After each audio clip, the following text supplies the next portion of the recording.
Here's the defense behind Jack Grayback. Bucknell boasts the most athletic outfielder in the Patriot League in Chucky Scales. John Paul Bell still out with a head injury, so Luke Hartman's not the DH. He's in left field. I love the up-the-middle combo of Madigan and Johnson. They are so smooth on the turf. The home plate umpire is Thurman Berry. The first base umpire is Jerry Bolgowitz. And the third base umpire is Tom Scartozzi. This will be the 186th all-time meeting between Bucknell and Lehigh. The Bison lead the all-time series 98-86. And over the last 32 games, Bucknell has dominated Lehigh 22-10 over that stretch. So Chris Kersey digs in. This rubber match has huge Patriot League standing implications. Lehigh currently sitting 5th, Bucknell 4th with just 2.5 weeks to go in the league play season. The top 4 teams of the 6 qualify for next month's Patriot League Conference Tournament.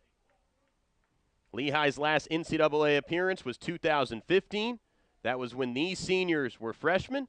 The senior second baseman is Chris Kersey, and he digs in. Final home game of the regular season for Bucknell. Jack Grayback winds, fires, and it's officially go time at 1:07 p.m. Eastern Time.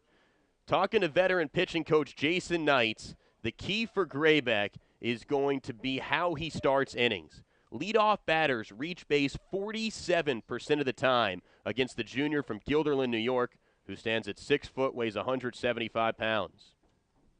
Outside count 1-1. He's on a pitch count, just 80 pitches.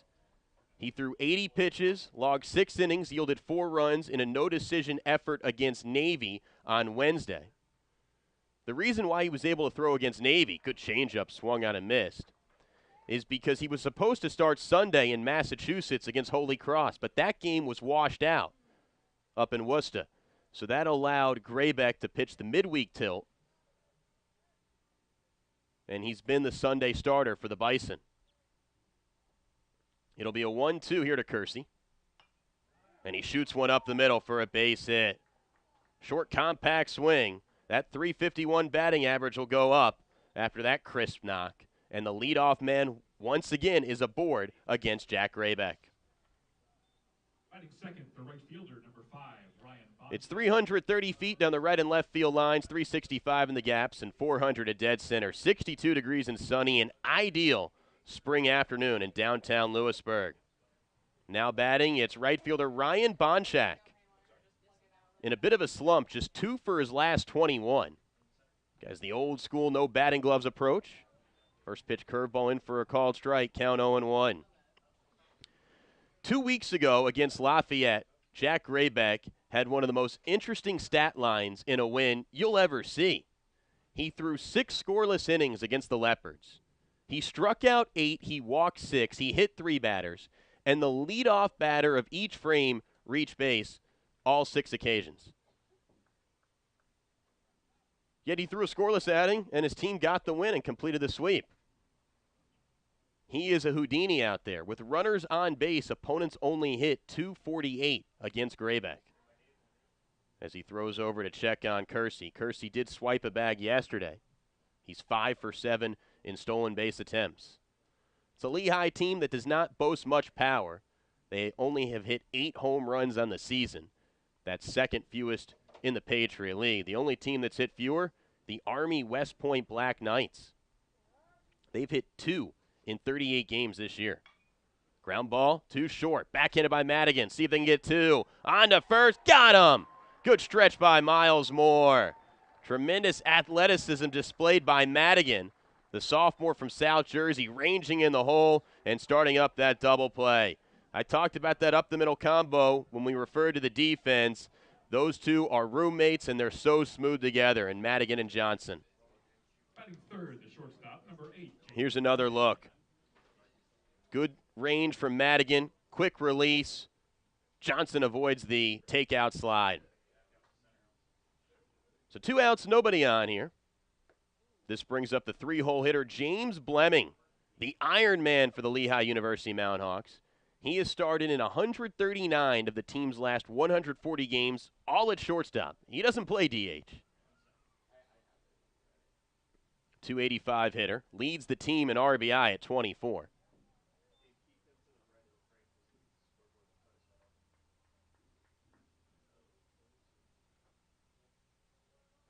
There'll be a 2-0 here from Graybeck.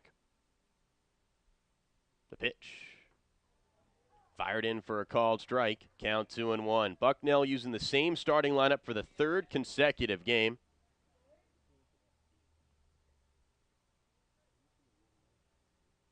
It's senior weekend and alumni weekend. Good crowd on hand in our newly implemented grandstands. It's a 3-1 count. But talking to pitching coach Jason Knights, after Graybeck, expect to see Jack Simpson, the 6'8", hefty righty reliever. Brandon Tuttle's available. And Tyler Winsick is going to see some action as well, as it's a 5-pitch walk to prolong the inning. Yeah, Winsick's the right fielder, but he may come into pitch a little bit later on. Batting fourth, the first baseman, number 32, Tony Gallo. This brings up Tony Gallo, sophomore first baseman. Tony Gallo was picked off on a snap throw by Evan Klugerman to cap the no-hitter yesterday in Game 1. Hurled by Connor Van Hoos, the 5th no-hitter in Bucknell program history, and the 20th no-hitter thrown in college baseball this year. That is a Division I record for most no-hitters thrown in a season. The previous mark was 19, set in 1973.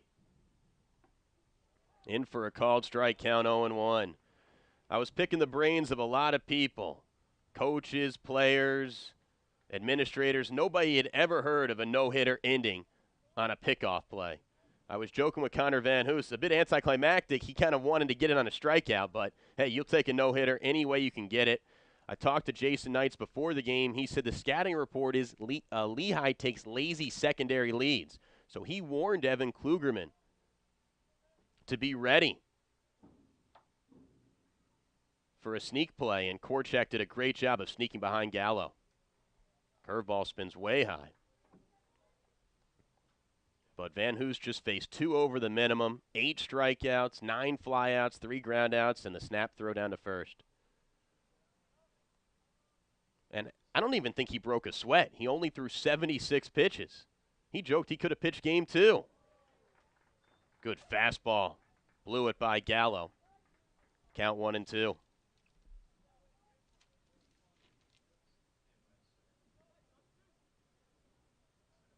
Gallo from Newton Square, Pennsylvania. Played in just 6 games last year as a freshman, was 2 for 15.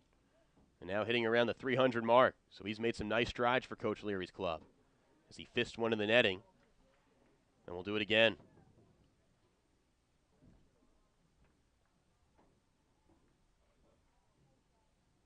Up next, Bucknell will have a midweek tilt against Penn State on Tuesday. They were supposed to play Penn State earlier this season, but that game got rained out in State College. It's just so refreshing to see such great weather here in central Pennsylvania. It's been a really rough, quote-unquote, spring thus far. First 3 weeks of April have not been ideal, unseasonable conditions, but this weekend's been beautiful. The 1-2. Rope through the left side for a base hit. Good job by Gallo to keep his hands back and poke that off-speed pitch through the left side. So Lehigh mounting a 2-out rally after that twin killer. 2 on, 2 out.